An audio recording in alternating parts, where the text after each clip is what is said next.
उत्क्षेपण अपक्षेपण आकुंचन प्रसारण गमनानि पंचकर्माणि कर्म विभजते उत्क्षेपणेति पूर्ववत् இப்போ லட்சணம் சொல்லணும் முதல் 5 விதமா கர்மா சொல்லப்பட்டிருக்கு உட்சேபணம் அபக்ஷேபணம் ஆகுஞ்சனம் பிரசாரணம் கமனம் எல்லாமே நபும்சகலிங்க சப்தங்கள் உட்சேபணம் அபக்ஷேபணம் ஆகுஞ்சனம் பிரசாரணம் கமனம் இப்படி 5 விதமான கர்மாக்கள் இருக்கு கர்மானா சலனம் அவ்வளவுதான் அது மேலே போறது கீழே போறது இந்த மாதிரி இருக்கு இல்லையா அதான் வச்சுட்டு விபாகம் பண்ணியிருக்கா உத்க்ஷேபணம் உத்க்ஷேபணம்னா மேலே போகிறது அபக்ஷேபணம் கீழே வருது ஆகுஞ்சனம்னா உள்ள என்ன சொல்கிறது ஷ்ரிங்கிங் உள்ள சுருங்கிறது பிரசாரணம் அதுக்கு ஆப்போசிட்டு அந்நியத் சர்வம் கமனம் அந்நியத் சர்வம் கமனம் அவ்வளோதான் அப்போ அதுக்கு லட்சணம் சொல்லணும் கர்ம சாமானிய லட்சணம் संयोग भिन्नत्वे सति संयोग असमवायी कारणं कर्म कर्मत्व जातिमद्वा இதுதான் சொல்லிட்டு இருந்தோம் இல்லையா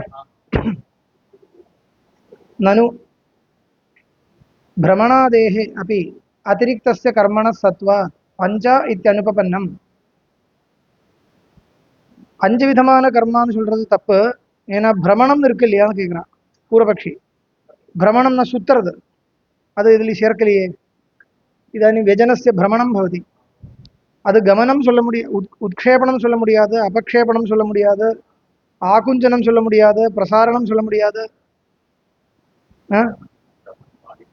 கமனம் சொல்ல முடியுமான்னு கேட்டா அப்படிதான் சொல்லணும்னு சொல்றான் எல்லாமே இப்போ பிரமணம் ஒரு தனி ஆச்சு இல்லையா அதனால கேட்குறான் கேள்வி நியாயம்தான் பிரமணாதேகே அதிரிக்தஸ்ய கர்மண சத்வா பிரமணாதிகள் இன்னும் வேணும்னா பலது சேர்க்கலாம் பலவிதமான கர்மாக்கள் எக்ஸ்ட்ரா சேர்க்கலாமேன்னு கேட்குறேன் அதிரிக்தஸ்யா அதிரிக்தம்னு சொன்னா என்ன எக்ஸ்ட்ரான்னு அர்த்தம் இன்னும் ஜாஸ்தி இருக்கு இல்லையான்னு சத்வாத் அது இருக்கிறதுனால பஞ்சா இது அனுபபன்னம் அனுபபன்னம் சொன்னா என்ன தப்புன்னு அர்த்தம் அனுபபன்னம்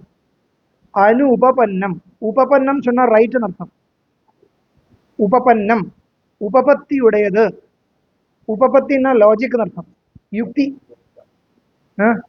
உபபத்தி யுக்தி அர்த்தம் உபபன்னம் சொன்னா யுக்தி உடையது அனுபபன்னம் சொன்னால் நிர்யுக்திகம் யுக்தி இல்லாதது தப்புன்னு அர்த்தம் அவ்வளவுதான் அனுபபன்னம் இது சேத் ந பதில் கொடுக்கிறார் பிரமணாதீனாமபி கமனே அந்தர்பாவாத் ந பஞ்சத்வ விரோதா இது நம்மளாக விபாகம் பண்றது இல்ல சூத்திரக்காரர் ஏற்கனவே வைசேஷிக சூத்திரம் பண்ணியிருக்கார் இல்லையா கணாத முனி பண்ணி கொடுத்த விபாகம் இது அப்ப அவருக்கு மனசுல ஏதோ ஒன்று இருக்கும் இல்லையா என்ன இருக்கும் மனசுலன்னா இதுதான் கமனாதேவ லப்யதேன்னு சொல்றாங்க கமனத்திலேயே சேர்த்துக்கணும் வேற எதெல்லாம் இருந்தாலும் எல்லாமே கமனம்னு வச்சுட்டு போனோம் அவ்வளவுதான் 5 போறோம்னு அவர் விபாகம் பண்ணியிருக்கார் அதனால நம்மளும் அப்படியே ஒத்துருக்கோம் அவ்வளவுதான் பிரமணாதீனாம் அப்படி கமனே அந்தர்பாவா கமனம் 5வது விபாகம் இருக்கு அதுல சேர்க்க வேண்டியதான் அதனால ந பஞ்சத்துவ விரோதா பஞ்சத்துவம் பஞ்சவிதம் கர்ம பஞ்சவிதம் சொல்றதுல ஒன்றும் விரோதம் கிடையாது ஆச்சு அவ்வளவுதான் மேல போலாம் संपीडनम न शक्यते संपीडनम कहा अर्थம் கம்ப்ரஸ் பண்றதுன்னா கம்ப்ரஸ் பண்ணிக்கணும்ன்றது இல்லை சுயமா கூட கம்ப்ரஸ் வரலாம் இல்லையா கம்ப்ரஸ் பண்றது தான் ஆனா கம்ப்ரஸ் பண்றதுன்னு சொல்றது மட்டும் இல்லை சங்கோஜனம் ஆகுஞ்சனம் சுயமா கூட அப்படி வரலாம் இல்லையா அதில் கம்ப்ரஸ் பண்றதும் சொன்னா சம்பீடனம் ஓரளவுக்கு டிரான்ஸ்லேஷன் பண்ணலாம் அந்த விவக்ஷை இல்லை அதனால வேண்டாம் ஆகுஞ்சனே வச்சுக்கோ விஸ்தாரணம் பிரசாரணம் விஸ்தாரணம் अस्तु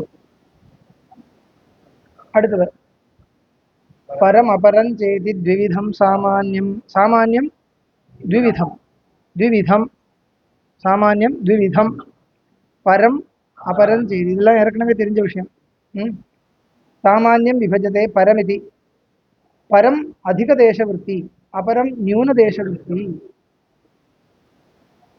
सामान्यादि चतुष्टये जातिर्नास्ति सामान्यं न जातिनर्थम सामान्यादि चतुष्टये सामान्यम विशेषः समवायः अभावः இந்த நாலு பதார்த்தத்துல ஜாதி இல்லை அப்படின்னா இன்னொரு சாமானியம் இல்லை. அப்ப சாமானியம் எங்க இருக்கு? திரவிய குணே கர்மணி மூணு இங்கதான் சாமானியம் இருக்கு. முதல்ல இந்த சாமானியம்னா என்ன தெரியுமா?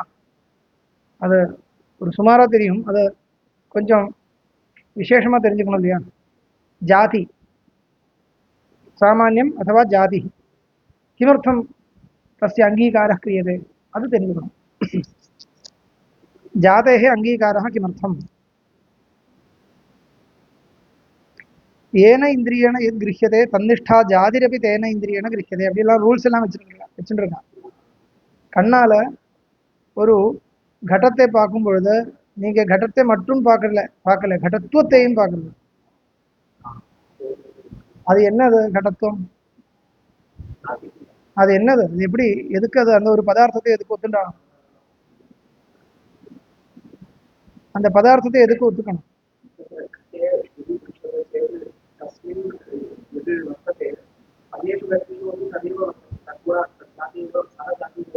குணம்னு சொல்லக்கூடாது, ஜாதி.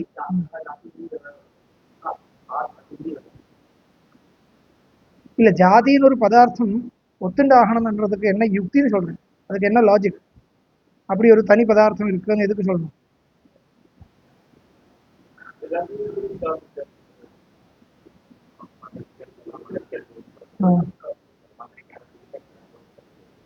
ஆமா, அதுக்கு ஒரு எக்ஸ்பெரிமெண்ட் இருக்கணும் சொல்லணும் இல்லையா?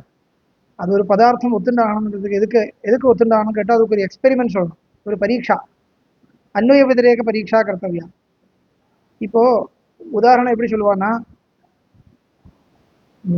ஒரு குழந்தைக்கு பசுமாடுன்னா என்ன தெரியாது? பசுமாடுன்னா என்ன தெரியாது? மாதா பிரதர்ஷயதி இயம் கௌ, ஒரு பசுமாடை காமிச்சு கொடுப்பான் மாதா, அம்மா சொல்லி கொடுப்பான், இயம் கௌ சொல்லி கொடுப்பான் இல்லையா? இப்போ கௌஹுன்னு வார்த்தை அந்த குழந்தைக்கு காதல் விழுந்து அந்த பசுமாடை பார்க்குறான் குழந்தை. இதுக்கப்புறம் இன்னொரு இடத்துல இப்படி ஒன்று ரெண்டு தடவை சொல்லி கொடுத்தாச்சுன்னா அதுக்கப்புறம் இன்னொரு இடத்துல அந்த அந்த ஜந்துவை பார்க்கும் பொழுது இயம் கான்னு விட்டா கௌஹுன்னு சொல்லுவான் இல்லையா? பசுமாடுன்னு சொல்லுவான் இல்லையா குழந்தை? कुतः वदति इति प्रश्नः कर्तव्यः. अन्यत्रापि गां दृष्ट्वा एकत्र एकवारं द्विवारं प्रदर्शितं, माता प्रदर्शयति, एकां गां दृष्ट्वा इयं गौः इति प्रदर्शयति. इतः परं माता न वदति चेदपि अन्यत्र अन्यां गां दृष्ट्वा स्वयमेव बालः वदति इयं गौः इति, उपदेशं विना स्वयमेव वदति. कथं वदति? किं दृष्ट्वा वदति? லட்சணம் ஒன்றும் சொல்லலை, லட்சணம் சொல்லவே இல்லை, சும்மா கை இப்படி கொடுத்து சொல்றா அவ்வளவுதான்.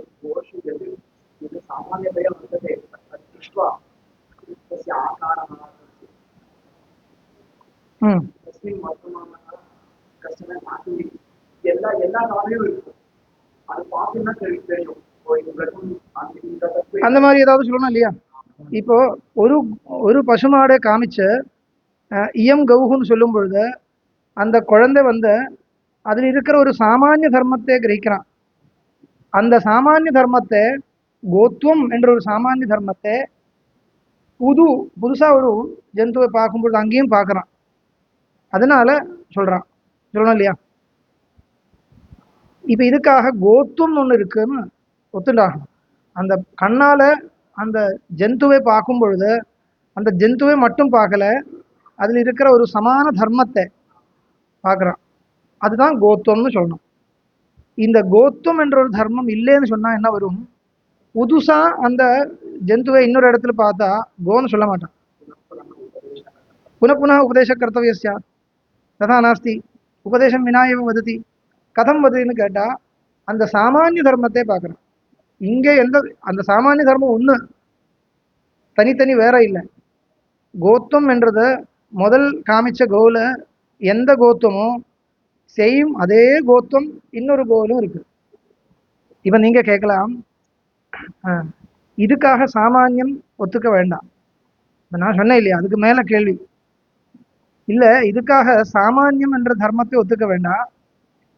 சிமிலாரிட்டின்னு இருக்கு இல்லையா, சாதிருஷ்யம், சம்ஸ்கிருதத்தில் என்ன சாதிருஷ்யம்னு வார்த்தை, சிமிலாரிட்டி, அது வச்சுட்டே சொல்லாமே. இந்த கோவனுடைய ஷேப் எப்படி இருக்கோ அதனுடைய ஆகார விசேஷம், ஆகார விசேஷா, அதனுடைய கால் எப்படி இருக்கு, கை எப்படி இருக்கு, கையில் கால் 4 கால் எப்படி இருக்கு, வால் இருக்கு, இதெல்லாம் சேம் சிமிலரா இருக்கு. இது இந்த கோ எப்படி இருக்கோ சேம் ஸ்ட்ரக்சர் இன்னொரு கோவிலும் இருக்கு. அது பார்த்துட்டு கோன்னு சொல்லாமே. அதுக்காக சாமானியம் ஒரு தர்மம் ஒத்துக்கணுமா கேள்வி. இல்லைன்னா அந்த ஷேப் இருக்கு இல்லையா. இப்ப நான் என்ன சொல்லிட்டு இருக்கேன்னா, यदि माता प्रथमतः वदति द्वितीयपर्याये न वदति तथापि बालः स्वयं वदति इयं गौः इति, तर्हि तत्र यत् दृष्टं तदेव अत्रापि दृष्टम् इति वक्तव्यं. முதல் கோவை பார்க்கும்பொழுது ஏதோ ஒன்று பார்த்துருக்காங்க, அந்த சமானமான வஸ்துவை இங்கேயும் பார்க்குறான். சொன்னோம் இல்லையா, அது சமானமானது எதுன்னு கேள்வி. அதுதான் சாமானியம். சமானஸ்ய தர்ம சமானானாம் தர்ம சாமானியம். இப்ப சமானமா எது இருக்குன்னா, சமானம்னா ஒன்றுன்னு சொல்லலாம். சமானமான வஸ்துனா அங்க பார்த்த ஏதோ ஒரு தர்மத்தை இங்கேயும் பார்க்குறான். அது அது அதனுடைய ஆகாரம்னு சொல்ல முடியாது, அதனுடைய ஸ்ட்ரக்சர்னு சொல்ல முடியாது. என்ன தெரியுமா, அவயவங்கள். ஸ்ட்ரக்சர்னா என்ன, அவயவங்கள் அர்த்தம், பார்ட்ஸ். அது ஒண்ணுன்னு சொல்ல முடியாது. இந்த கோவில் இருக்கிற பார்ட்ஸ் அந்த கோவில் இருக்கா? இந்த கோவில் இருக்கிற பார்ட்ஸ் இந்த கோவில் தான் இருக்கு, அது அங்க இல்லை. இந்த அவயவங்களை அங்க பார்க்க முடியாது இல்லையா. ஆனா ஒண்ணு பண்ணலாம், இங்கே இந்த கோவில் இருக்கிற அவயவங்கள் எப்படியோ அப்படி இருக்குன்னு சொல்லலாம். அதுக்கு என்ன அர்த்தம், சாதிருஷ்யம், சிமிலாரிட்டி இருக்கு, அவ்வளவுதான். சேம் அவயவங்களா அப்படி இருக்க முடியாது, சிமிலரா இருக்கு, அது வச்சுட்டே சொல்லாமேன்னு கேட்கலாம். ஆனா இல்ல, முடியாது. ஏன்னா சிமிலாரிட்டியை வச்சுட்டு நம்ம சொல்லும் பொழுது எப்படி விவகாரமோ அப்படி இல்லை விவகாரம். நீங்க சிமிலாரிட்டியை வச்சுட்டு விவகாரம் பண்றதா இருந்தால் குழந்தை என்ன சொல்லுவான், அயம் கோ சதிருஷகான்னு சொல்லிட்டு இருப்பான். இந்த புஸ்தகம் அந்த புஸ்தகத்தோடு சிமிலரா இருக்கு. நீங்க சிமிலாரிட்டியை பார்த்துட்டு விவகரிக்கிறதா சாமானியத்தை பார்த்துட்டு விவகரிக்கிறதா எப்படி தெரியும்? கோத்துவத்தை பார்த்துட்டு நீங்க சொல்றதா இருந்தால் இயம் கௌஹுன்னு சொல்லணும். சிமிலாரிட்டியை வச்சுட்டு சொல்றதா இருந்தால் கோ சதிருஷகான்னு சொல்லணும். இப்போ குழந்தை கௌஹுன்னு சொல்லுவானா கோ சதிருஷகான்னு சொல்லுவானா? இல்ல, கௌஹுன்னு தான் சொல்லுவான். முதல் प्रथमतः माता गां प्रदर्शयति, द्वितीयवारं सः पुनः गां पश्यति, तदानीम् अयं जन्तुः गौः इति वदति वा अथवा गो सदृशः इति वदति वा? गौः इत्येव वदति, अयं गौः इत्येव वदति. गो सदृशान् சொன்னா கௌ இல்லைன்னா ஆக்சுவலி உண்மையா கோவா இருந்தா கோ சதൃശான் சொல்லுவாரா யாராவது? சொல்ல மாட்டார். இது பசுமாடு மாதிரி இருக்கேன்னு சொன்னா பசுமாடு தீர்மானம் ஆகலைன்னு அர்த்தம் இல்லையா? பசுமாடு மாதிரின்னு சொல்லும்பொழுது தீர்மானம் ஆகலைன்னு அர்த்தம். தீர்மானம் ஆயிடுத்துனால் மாதிரின்னு சொல்ல மாட்டான், சிமிலரும் சொல்ல மாட்டான், கௌஹுன்னு சொல்லுவான். அப்ப கௌஹுன்னு விவகாரம் வரதா இருந்தால் அது சிமிலாரிட்டியை வச்சுட்டு நடக்கக்கூடிய விவகாரம் இல்லை. சிமிலாரிட்டி மூலமா வரக்கூடிய பேச்சு வேற, சாமானியத்தை வச்சுட்டு வரக்கூடிய பேச்சு வேற. ரெண்டாவது மூணாவது கோ பசுமாடை பார்க்கும் பொழுது அந்த குழந்தை இயம் கௌஹுன்னு சொல்றானா கோ மாதிரின்னு சொல்லுவாங்க. கோ மாதிரின்னு சொல்றதா இருந்தா சாதிருஷ்யம் வச்சுட்டு பேசுறான், கௌஹு சொல்றதா இருந்தா கோத்துவத்தை வச்சுட்டு பேசுறான். அது ரெண்டும் வரலாம், ரெண்டும் வரலையும் சொல்ல. சாதிருஷ்யம் மட்டும்தான் வச்சுட்டு சொல்றதா இருந்தால் கோ மாதிரின்னு சொல்லணும். ஆனா எப்பொழுதும் அப்படி இல்லையே. கௌன்னு சொல்லுவானே, அதுக்கு என்ன அர்த்தம்? சாமானியத்தை வச்சுன்னு சொல்றான். அங்க முதல் தடவை கோகுல பார்த்த ஏதோ ஒரு தர்மம், அந்த சேம் தர்மத்தை இங்கேயும் பார்க்கறான். அது மாதிரி இல்லை, அது அதையே பார்க்கணும், அதுதான் பார்க்கணும். அதனால அப்போ முதல் கோவை பார்க்கும் பொழுது அந்த ஞானத்துக்கு விஷயமான ஏதோ ஒண்ணு இரண்டாவது ஞானத்திலும் இருக்கு. அது என்ன? அந்த கோ வியக்தின்னு சொல்ல முடியாது, அதுல இருக்கிற ஜாதி. வியக்தி வேற வேற தானே. வியக்தின்னா இண்டிவிஜுவல், வியக்தி ஜாதி இந்த ரெண்டு வார்த்தை மனசுல வரணும். வியக்திஷு ஜாதிரஸ்தி, சர்வேஷு கடேஷு கடத்துவ ஜாதிரஸ்தி. இப்ப கடத்துவம் என்றது ஜாதி, ஒவ்வொரு கடங்கள் வியக்தி. வியக்தௌ ஜாதிரஸ்தி, சர்வேஷு गोषु गोत्वमस्ति, गावः व्यक्तयः, गोत्वं जाति। सर्वेषु मनुष्येषु मनुष्यत्वमस्ति, सर्वे मनुष्याः व्यक्तयः, मनुष्यत्वं जाति। सर्वासु पृथिवीषु पृथिवीत्वमस्ति, सर्वाः पृथिव्यः व्यक्तयः, पृथिवीत्वं जाति। इपடி जाति व्यक्ति ரெண்டு வந்துருதா? तदेव तर्हि एवं एवं जातिः इति अङ्गीकर्तव्यं न आयिडुतु இல்லையா? ஜாதி என்ற பதார்த்தத்தை எதுக்காக அங்கீகாரம் பண்றான் என்றதுக்கு எக்ஸ்பிளனேஷன் கொடுத்துருங்க, அவ்வளவுதான். இந்த ஜாதியானது ரெண்டு விதமா இருக்கு. அது ஆபேட்சிகமா பரம்னு அபரம்னு சொல்லுவோம். இதை அபேட்சிச்சு இது அபரம், அதை அபேட்சிச்சு இது அபரம். எல்லாத்துக்கும் பரம சர்வாபேட்சையா எல்லாத்துக்கும் மேல அதிக தேச விற்த்தியான ஜாதி பரஜாதின்னு சொல்றது. அதிக தேசமான அதிக மேக்சிமம் தேசேஷு வித்தியமான ஜாதி கா சத்தா ஜாதி, அதுதான் பரசாமான்யம் சொல்றது. சத்தா ஜாதி சர்வேஷு திரவியேஷு வர்த்ததே, சர்வேஷு குணேஷு வர்த்ததே, சர்வேஷு கர்மசு வர்த்ததே. அதனால சத்தா ஜாதி பரஜாதி. அதை அபேட்சிச்ச சத்தா ஜாதியோட கீழே இருக்கிற அபர ஜாதி என்ன இருக்கு?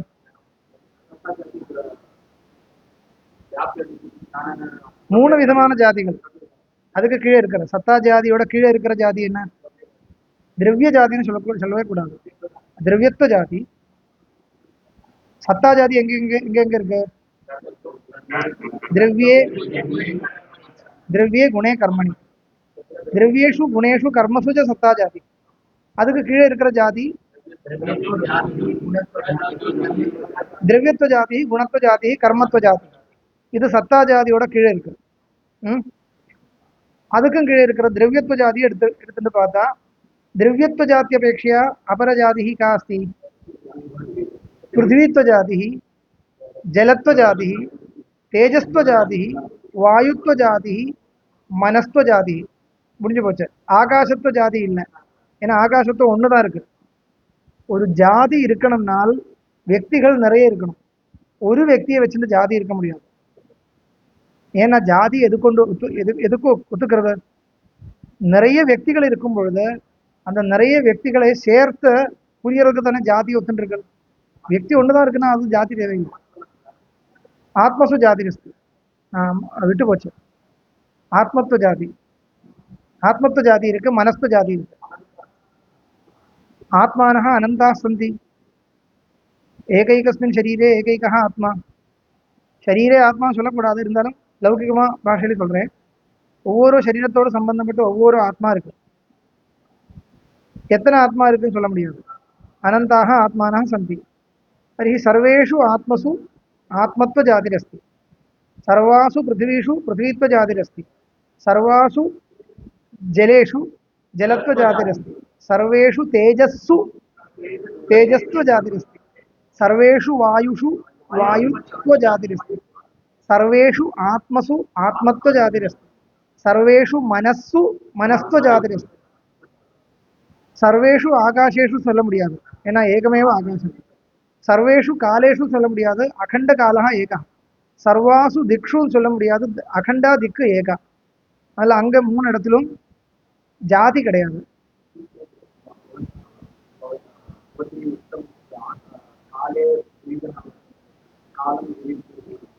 அதான் கண்ட காலஹ அகண்ட காலம். கண்ட காலத்தை வச்சுட்டு சொல்லலாம், ஆனா அகண்ட காலத்தை வச்சுட்டு இப்போ நான் சொன்னேன் அகண்ட காலம் ஒன்று தான். அது இப்போ ஆகாசத்தையும் என்ன கடாவச்சின்ன ஆகாசம் சொல்லலாம். ஒரு 10 கடம் வச்சாச்சுன்னா உள்ளுக்குள்ள இருக்கிற ஆகாசம் தனித்தனி சொல்லலாம். அதனால உபயோகம் இல்லை. முக்கியமா ஆகாசம் ஒன்று தானே. அதனால ஆகாசத்துவ ஜாதி கிடையாது. ஆகாசத்துல ஆகாசத்துவம்னு ஒரு தர்மம் இருக்கு. ஆனா அந்த தர்மத்தை ஜாதின்னு சொல்ல மாட்டோம். இல்லை ஒரு தர்மம் ஒண்ணுதான். அதுல இருக்கிற ஒரு தன்மை. ஆகாசத்துல ஆகாசத்துவம் இல்லைன்னு சொல்லக்கூடாது. ஆகாசத்துல ஆகாசத்துவம் இருக்கு, காலத்துல காலத்துவம் இருக்கு. ஆனா அது ஜாதி கிடையாது. ஏன்னு கேட்டா ஜாதியா இருக்கணும்னா அநேகத்திர வர்த்ததே இது அபேட்சதை. நித்தியம் ஏகம் அநேக அனுகதம் சாமானியம். தர்க்க சங்கிரகத்திலேயே கடைசியில் வருது. நித்தியம் ஏகம் அநேக அனுகதம் சாமானியம். சாமானியம்னா ஜாதி.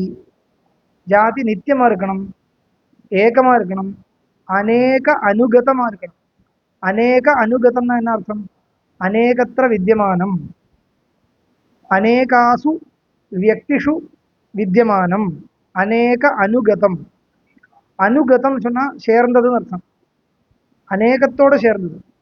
இதுலயும் இருக்கு, இதுலயும் இருக்கு, இதுலயும் இருக்கு, இதுலயும் இருக்கு. அந்த மாதிரி எல்லா வியக்திகளிலையும் நிற்கக்கூடிய ஒரே தர்மம். சர்வாசு வியக்திஷு வித்தியமான ஏகோ தர்ம சச்ச நித்யா.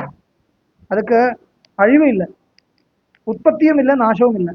அப்பதான் நித்தியம்னு சொல்ல முடியும். சாமானியத்துக்கு உற்பத்தி இல்லை, நாசமும் கிடையாது. ஜாதிக்கு உற்பத்தி இல்லை, நாசம் கிடையாது. அதனால நித்தியம். இதுதான் லட்சணம். நித்தியம் ஏகம் அநேகானுகதம் சாமானியம்.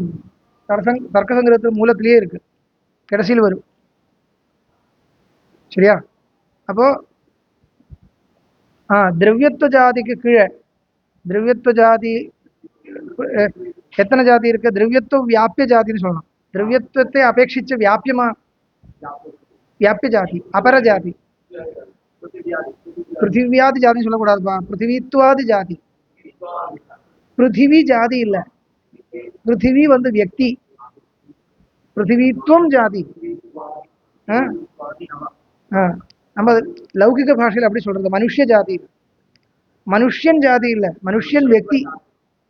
மனுஷத்துவம் தானே ஜாதி. அது ஜாகிரதையா இருக்கணும். பிருத்திவித்துவ ஜாதி, ஜலத்துவ ஜாதி, தேஜஸ்துவ வாயுத்துவ, ஆத்மத்துவ ஜாதி, மனஸ்துவ ஜாதி. மனஸ்துவ ஜாதி இப்படிதான் षट् जातयः द्रव्यत्व व्याप्य जातयः वर्तन्ते. द्रव्यत्वापेक्षया न्यूनदेशवृत्तयः जातयः वर्तन्ते. லிஸ்ட் போட்டு வச்சுக்கணும். அதுக்கப்புறம் குணத்துவ ஜாதி எடுத்துட்டு பார்த்தா குணத்துவ வியாபிய ஜாதயः கதி சந்தி? गुणत्व व्याप्याः कति जातयः सन्ति? 24 जातयः सन्ति. पाकलामा?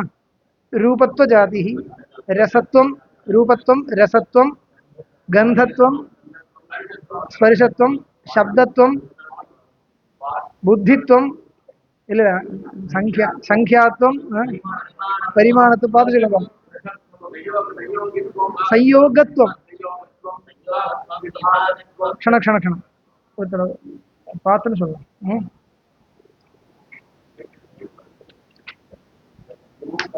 एकः वदतु, एकः वदतु, भवान् वदतु. रूपत्वं, रसत्वं,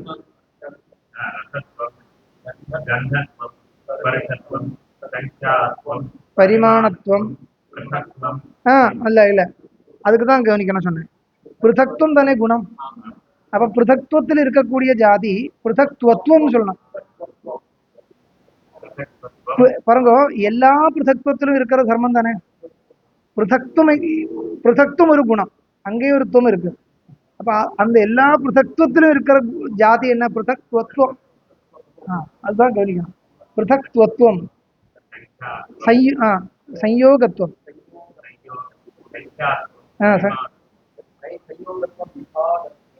அது பின்னாடி போயிடுச்சு. பரத்வத்துவம், அபரத்வத்துவம், திரவத்வத்துவம், ஸ்நேகத்துவம், ஆ, ஆ, ஆ, ஆ, இச்சாத்துவம், துவேஷத்துவம், பிரயத்னத்துவம், தர்மத்துவம், அதர்மத்துவம், சம்ஸ்காரத்துவம். 24 ஜாதிகள் குணத்துவம் வியாபிய ஜாதிகள்னு சொல்லலாம். குணத்துவம் இருக்கிற குணத்துவம் எல்லா இடத்துலயும் குணத்துவம் இருக்கு. ரூபத்துவம் வந்து ரூபத்தில் மட்டும்தான் இருக்கு. அதனால குணத்துவம் இருக்கிற குணத்துவம் 24 குணத்திலும் குணத்துவ ஜாதி இருக்கு. ரூபத்துவம் எங்க இருக்கு? ரூபத்தில் மட்டும்தான் இருக்கு. அதனால குணத்துவாபேட்சையா வியாபிய ஜாதி ரூபத்துவ ஜாதி, ஏவம் ரசத்துவ ஜாதி, ஏவம் கந்தத்துவ ஜாதி, அப்படி பார்த்துக்கணும். சரியாயிட்டா? அப்போ குணத்துவ வியாபிய ஜாதய சதுர்விம்சதி ஜாதய சந்தி. அடுத்தது கர்மத்துவம். कर्मत्व व्याप्याः कति जातयः सन्ति? पञ्च पञ्चजातयः। उत्क्षेपणत्वं,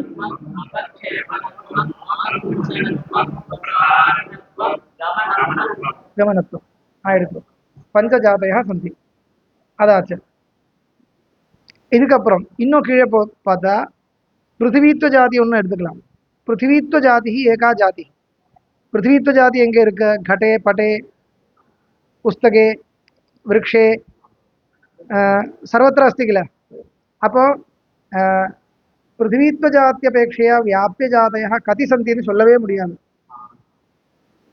पृथ्वीत्व जात्यपेक्षया व्याप्य घटत्व जातिः, पटत्व जातिः, वृक्षत्व जातिः அப்படி பார்த்தா கணக்கு பண்ண முடியாது. असंख्याकाः सन्ति.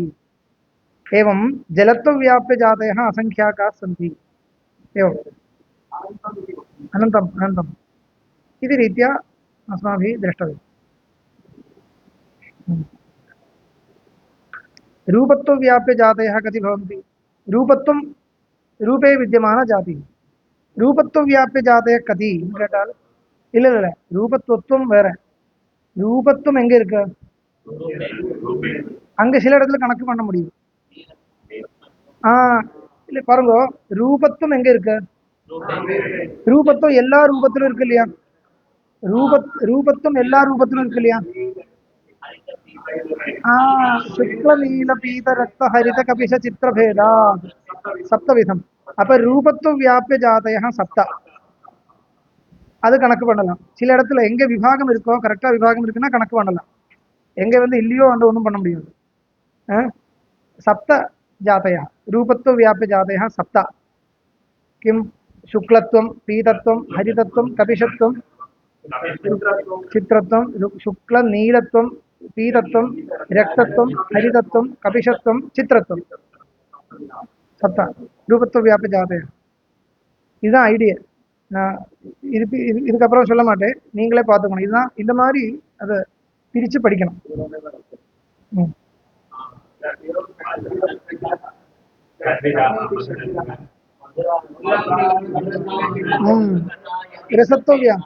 रसत्व व्याप्य जातयः मधुरत्व षट्.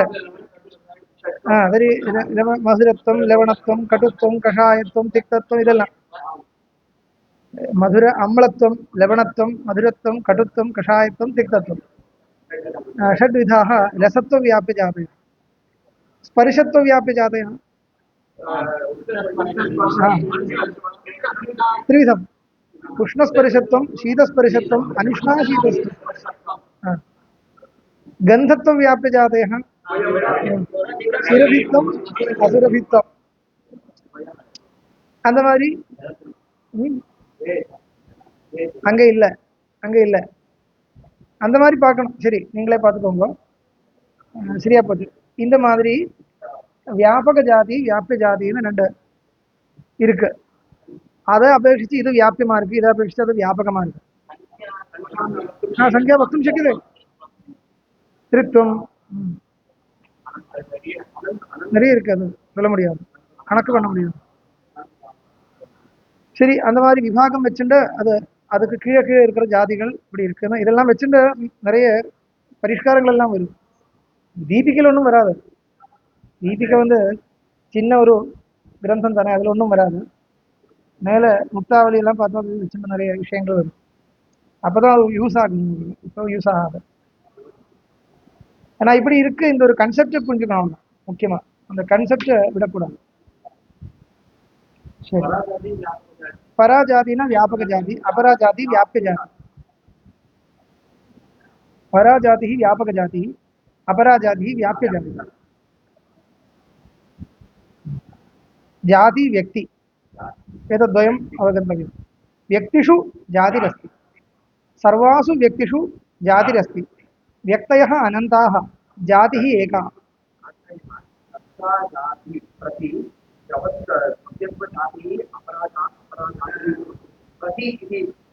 शक्यते सत्ता जातिं प्रति।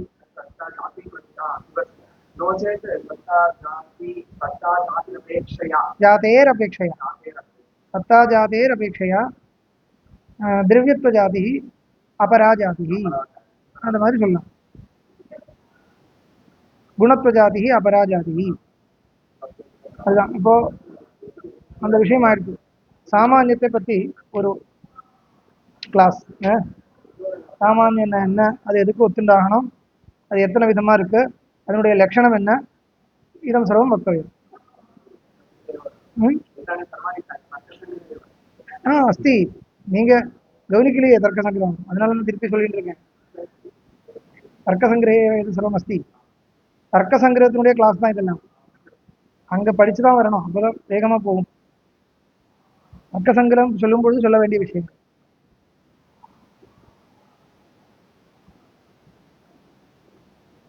अस्तु अत्र समापयामि।